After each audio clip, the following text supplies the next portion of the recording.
After Greg passed, the house turned on me.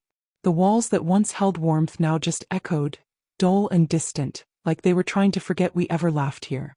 Every room was too quiet, too still. I kept wandering from one to another like a ghost with nowhere left to go. I pick things up, set them back down, fold blankets we never used. The kind of busywork people do when they're too heartbroken to sit still. By evening, I found myself slouched at the kitchen table, a half-cold mug of coffee cradled between my hands. I wasn't drinking it, just holding it. The TV was off. The fridge hummed in the background like it was the only thing still alive in this place. The loss wasn't loud. It was suffocating in a quiet way, like standing underwater too long. And then a knock. Not a sharp rap. Just a soft, polite tap like someone unsure if they should even be there. I didn't move at first. I wasn't expecting anyone. The neighbors had already dropped off their thinking of you lasagnas and store-bought cookies. The phone had finally stopped ringing. I had no energy left for another round of sad smiles. Another knock came. A little firmer this time. I got up slowly, legs stiff from sitting too long, and padded barefoot across the hardwood floor. When I pulled the front door open, I froze. There stood Brandon Myers, Matthew's best friend since 6th grade. The same boy who used to leave soda cans on my coffee table and eat an entire box of cereal in one sitting. Only he wasn't a boy anymore. He had filled out. His face was more angular now, with that tired kind of expression you only earn by living through some things. He looked surprised to see me, like maybe he'd expected I wouldn't answer. "Hi, Mrs. Taylor," he said, voice low. "I hope I'm not intruding." I blinked. "Brandon." "No, of course not. I just wasn't expecting." He cut in gently. "I heard about Mr. Taylor. I'm so sorry." Hearing Greg's name from someone who wasn't trying to tiptoe around it, it hit harder than I expected. I nodded, swallowing past the lump that always sat in my throat now. Brandon glanced down at the Tupperware dish in his hands. "My mom made chili. She wanted to bring it herself, but she thought maybe I should come instead." I looked at the container like it was a sacred offering. It wasn't the food that mattered. It was the fact someone remembered me. That someone had thought of me at all. "Come in," I said, stepping aside. He hesitated just a second before crossing the threshold. And just like that, the quiet in the house shifted, not gone but no longer cruel. The door shut behind him, and for the first time in days, I wasn't alone with my grief. We walked to the kitchen in silence. He set the dish gently on the counter, like even the act of putting it down should be respectful. "How've you been holding up?" he asked softly, turning toward me. I almost laughed, but it caught in my chest. "I'm trying," I said. Which mostly just means I'm still here. He didn't rush to fill the silence that followed. Didn't tell me it would get better. He just looked at me like he actually saw me.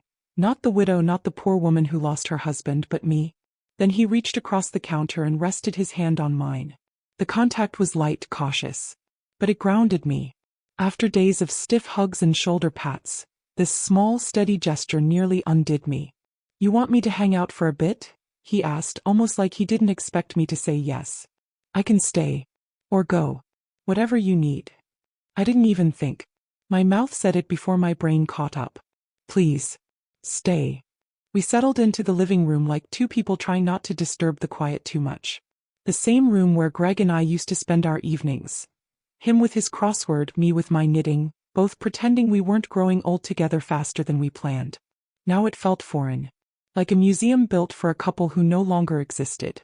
Brandon perched on the edge of the couch, looking unsure of where to put his hands. I curled up in my favorite chair with an old quilt pulled around my legs, more out of habit than warmth. The lamp cast a soft golden hue across the room, and for a moment neither of us said a thing.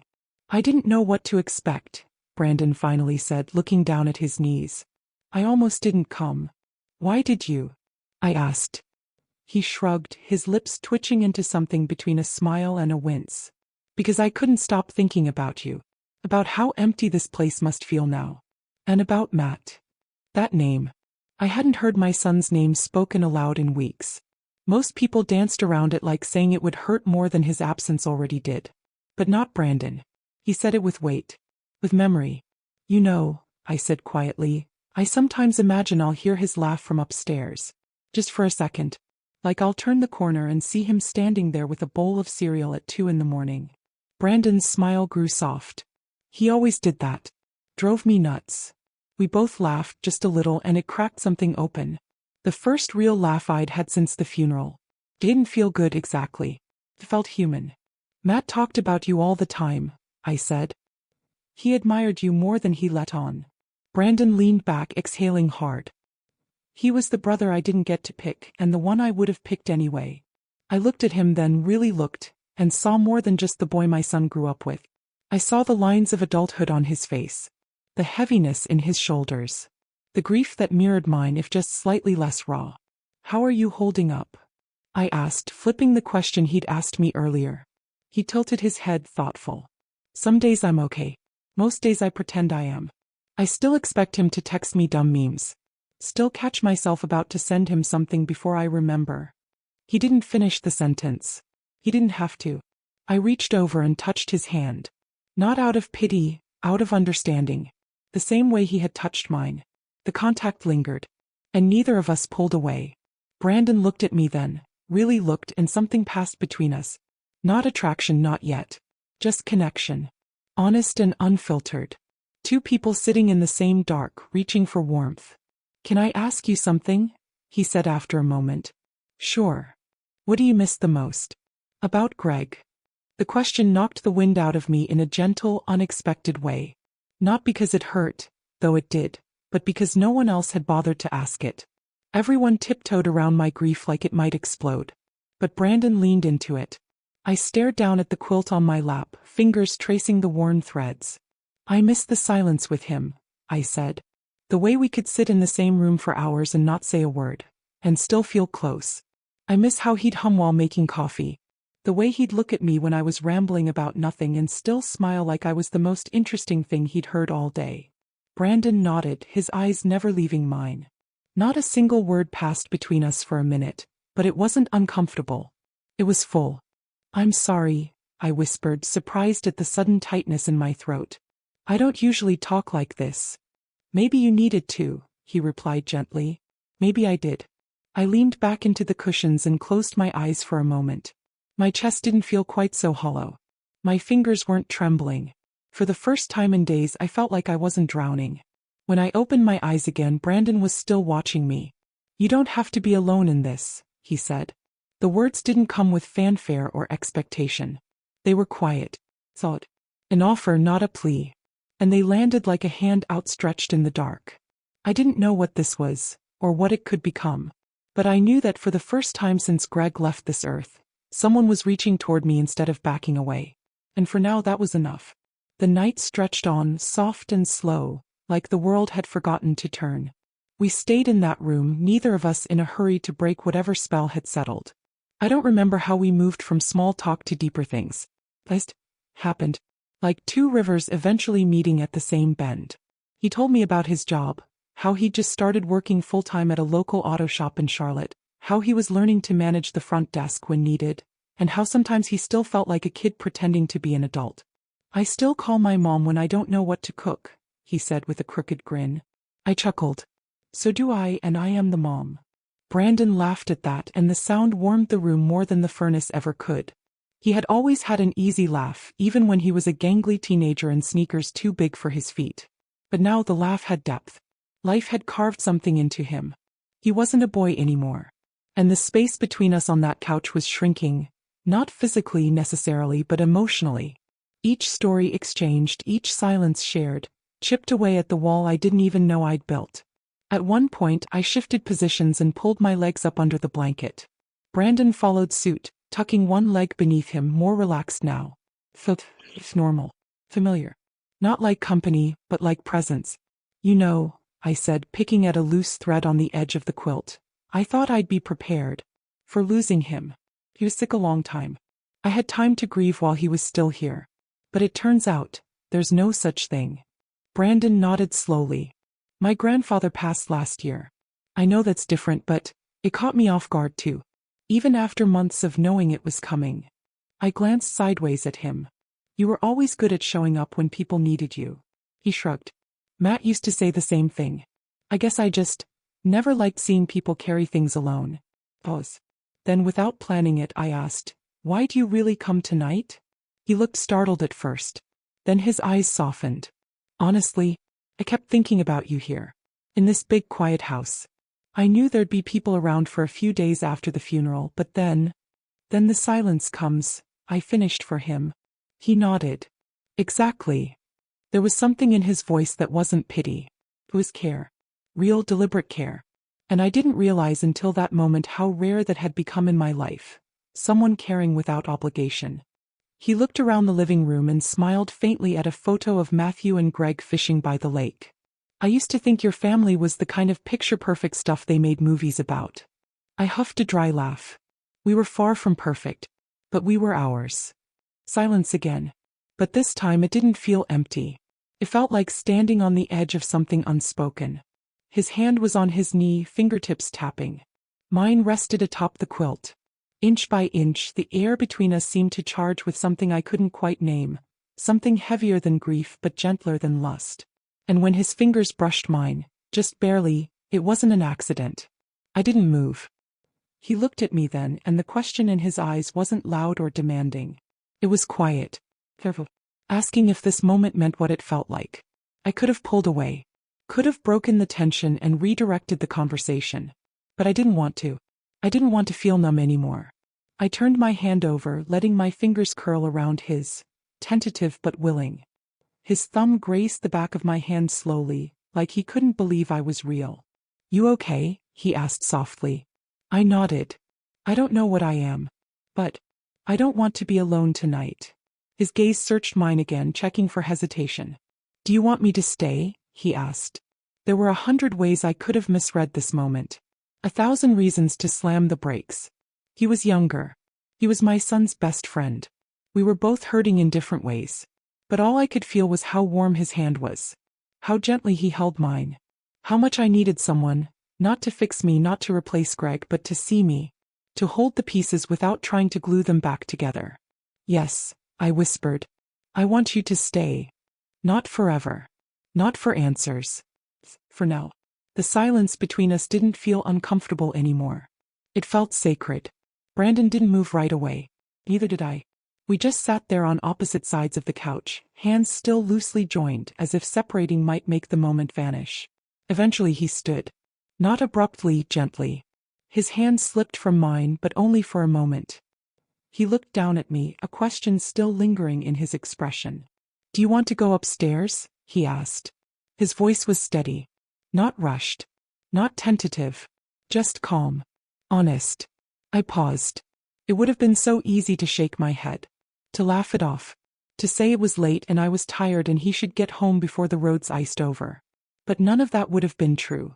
What was true was that I hadn't been touched in months. I hadn't been held in longer than I could remember. And I didn't want this night to end with another door closing. So I nodded. "Yes," I said, and my voice barely made it past my lips. We moved slowly. Wordlessly. As though rushing might shatter something delicate that had been growing between us all evening. He followed me up the stairs like a man walking toward something bigger than desire. Something both heavier and more necessary. My bedroom hadn't changed since Greg passed. His slippers still sat by the nightstand. One of his cardigans still draped over the chair in the corner. I'd left those things there like landmarks in a city I wasn't ready to leave behind. And yet, in that moment, nothing about the room felt wrong. Brandon stood near the doorway, waiting for a signal, a sign, anything to let him know this wasn't a mistake. I stepped closer to him. I touched his chest lightly, feeling the quiet thump of his heart beneath my fingertips. His eyes never left mine. Then, slowly, deliberately, he raised his hand and tucked a lock of my hair behind my ear. The gesture was tender. Intimate. It sent a warm ache through me. The kind of ache that had nothing to do with grief and everything to do with being alive. "You sure?" he asked, his hand brushing against my cheek now. "I'm sure," I whispered. We didn't crash into each other. It wasn't clumsy or rushed. It was reverent. Brandon kissed me softly at first, hesitant, like he was still asking permission even as his lips met mine. I responded slowly, cautiously, until my hands found his shoulders and I leaned into him. And then, the ache turned into fire. His arms wrapped around me as if he was afraid I'd disappear. But he didn't press or demand. He moved with patience, as though he understood the history of the skin he was touching. Every brush of his fingers against mine felt like a wordless promise. My cardigan slipped from my shoulders and he caught it before it hit the floor, folding it and placing it carefully on the chair. That one gesture nearly made me cry. He wasn't there to use me. He wasn't trying to fill space. He was present. With me. For me. As our clothes came off one piece at a time, there was no shame. No awkwardness. Just two people standing at the edge of something vulnerable and choosing to leap. Together. When he laid me down, his movements were slow. Intentional. His hands mapped my body like it was sacred terrain, not a battlefield of time and loss. And I let him. I let him see me. Not the version of myself I put together for grocery store trips and neighborly smiles. The real version. The one I had forgotten how to love. His lips traced across my collarbone. My shoulders. The hollow between my ribs. And I answered every touch with my own, exploring the solidness of his back, the warmth of his skin, the strength in his arms. Not because I wanted to escape, but because I wanted to feel. We moved together like two halves of a sentence that had never been spoken aloud. I didn't think about what came next. I didn't think about the past. I didn't think about age or appearances or judgment. I just let myself be with him. When I cried out his name, it wasn't just from pleasure. It was release. A name wrapped around years of ache and loneliness and quiet despair. It was the sound of someone coming home to herself. Afterwards, we lay tangled in each other, the air around us soft and heavy with everything we hadn't said. His hand rested over my heart. My head rested against his chest. And for the first time in a very long time, I didn't feel broken. Felt whole. The morning light filtered through the curtains like a gentle intrusion. It painted soft streaks across the sheets, across the bare skin of my shoulder, and across the man beside me. Still asleep, his breathing even, his arm draped around my waist like it belonged there. And maybe last night it did. But now, in the cold honesty of daylight, something inside me stirred. Not regret, not exactly, but fear. Raw and familiar. I didn't move at first. I lay still, my cheek against Brandon's chest, listening to the steady thump of his heart. One part of me wanted to stay wrapped in this, in him, and pretend nothing outside this room existed. But another part, the louder part, was already reaching for excuses. Rehearsing doubts. Trying to rewrite what had happened. I shifted slightly. Just enough to see the clock on the nightstand. 7:11 a.m. Too early for the world to judge me, but not too early for me to start judging myself. I pulled the blanket tighter around my chest and stared up at the ceiling fan. The hum of it reminded me that everything moves, even when you want to freeze time. What had I done? He was my son's best friend. I was a widow. He was, what, 27? 28? I was not just older. I was worn out. Grief-ridden. Complicated. I had memories etched into every corner of this house. A house that still smelled faintly of Greg's aftershave if I walked past the closet on the right day. And yet last night I had let Brandon in. Not just physically. Emotionally. Spiritually. Fully. What would people say? What would I say? Brandon stirred behind me. His arm moved slightly, brushing my side. Then, groggy but warm, his voice reached my ear. You okay? I swallowed. Just thinking. His fingers traced lightly along my arm, absent-mindedly. Dangerous thing to do in the morning. I tried to laugh, but it caught in my throat. He must have felt it because he propped himself up on one elbow and looked down at me. Talk to me, he said. What's going on in that head of yours? I stared at the ceiling for a moment before answering. That last night felt too good to be real. He frowned slightly, then nodded. It was real, though. Every second. But what does it mean? I asked, voice barely audible. When the grief wears off, will you look at me and realize I was just a moment? His expression didn't change. If anything, it softened. You think this was about grief? Wasn't it? I whispered. I mean, maybe for me it was. Maybe I just needed to feel something again. Maybe I used you to feel alive. Brandon reached out, gently cupping my cheek. His thumb wiped away a tear I hadn't noticed had fallen. I'm not a stand-in for your pain, he said quietly. And you didn't use me. If anything, I needed this too. I blinked. You did. He nodded. Losing Matt changed something in me. I've been floating ever since. No direction. No peace. No home. And last night, you were the first thing in months that made me feel grounded. My throat tightened. I hadn't expected that. I thought I was the only one who felt cracked wide open. I'm scared, I admitted. I know, he said. So am I. I looked at him then, really looked, and there was no hesitation in his eyes. No shame. Just truth. We can take it slow, he said. We don't need to define anything right now. But I'm not walking away. Not unless you tell me to. I reached for his hand and laced my fingers through his. You'll wake up one day, I said, and realize you deserve someone who hasn't buried a husband.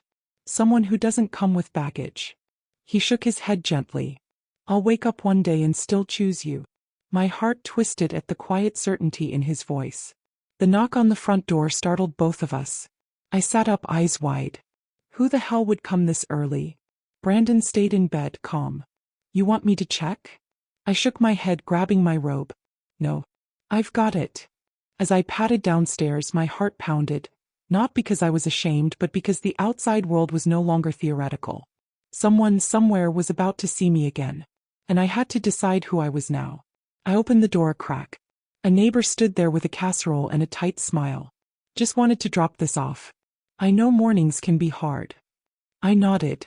Thank you. That's very kind. She didn't step inside. She didn't linger.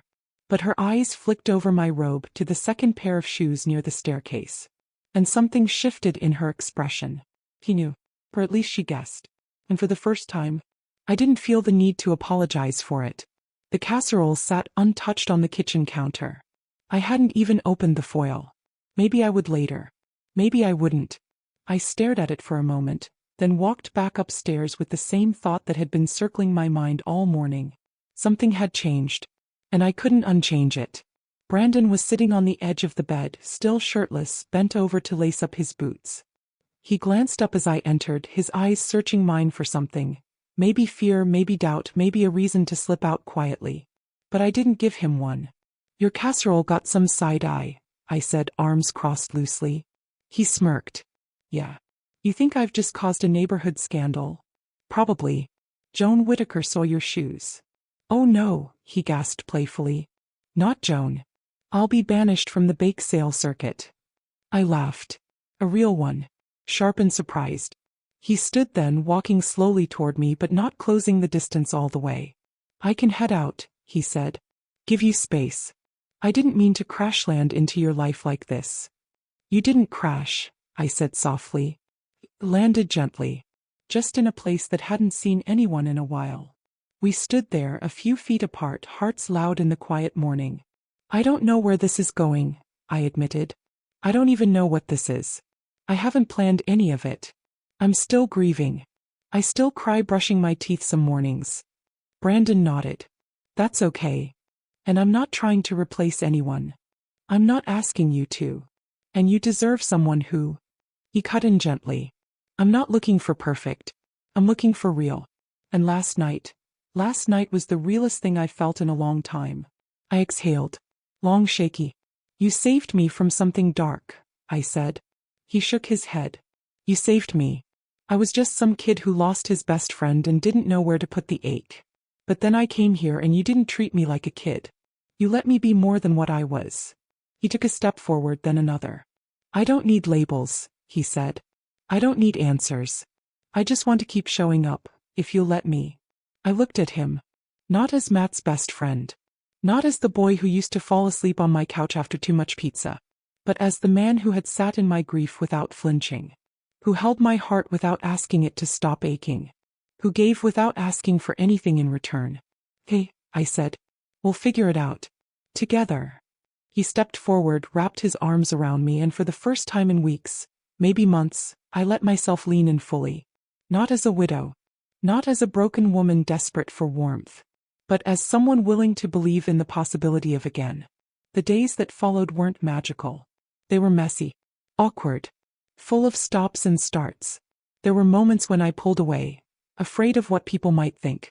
There were mornings I woke up racked with guilt. Nights I sat by Greg's photo and whispered apologies I wasn't sure he needed. But Brandon never asked me to be okay. He just kept showing up, with groceries, with stories from work, with hands that held mine when I trembled and jokes that cut through the fog. We kept our connection quiet. Not secret, just sacred. The stolen glances. The late-night tea. the gentle brushes of his hand against mine while we watched old movies in silence. He never rushed me. And I slowly stopped rushing to justify him. One night, as the sun dipped low and spilled orange light across the porch, he reached for my hand and said, "You don't have to be fixed to be loved." I cried then. Not because I was sad, but because for the first time in years, someone saw the cracks in me and didn't try to fill them, he just traced them like gold. Like I was worth something even in pieces. And I realized, maybe I was. Because sometimes healing doesn't arrive with closure. Sometimes it walks in the door carrying chilly and awkward kindness, offering nothing but presence. Sometimes love doesn't feel like lightning. Sometimes it feels like safety. Like breathing again. Like remembering your own name after months of forgetting. And maybe that kind of love, quiet, careful, unpolished, was exactly what I needed all along.